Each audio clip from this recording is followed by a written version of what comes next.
still bullish. Jumping into the futures, I guess ES, right? The S&P. This is where I talked. So this whole thing is a yellow zone, but I talked about how we would probably still have some sellers at this type 2 area, which is why I drew this zone out. So we rejected there, found some sellers again, came all the way back down, right back up. Sellers got it nowhere, hit up here at the top, sellers, and right now we're actually currently bouncing. So I am bullish. I kind of wonder how this week's going to pan out with CPI and then PPI. Double whammy could, I guess, just send it right up there to that next zone. And at that point, this would be a very easy short risk-reward ratio. There's going to be a lot of people probably go short here with the stop right above here.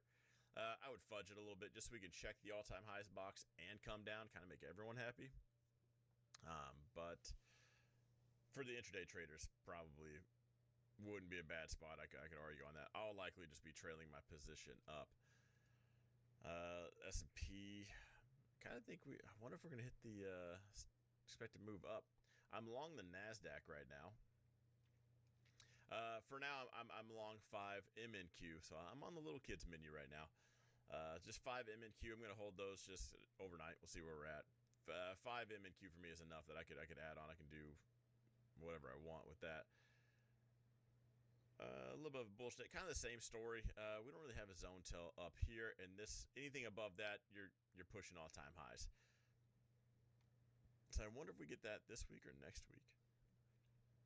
It would be easy for us to kind of push up, pull back, or pull back, then push up.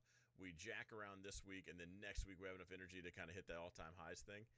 Tomorrow being Wednesday, you jack around one day or 2 days. I mean, I'm talking down and up or choppy or both. You really kind of just mess the week up, which is why a lot of like the 0 days just suck. That's why they expire. Worthless is just a lot of action like that. I guess we covered the expected move. Nowhere. Plenty of room either way. I would take the long play on the Dow.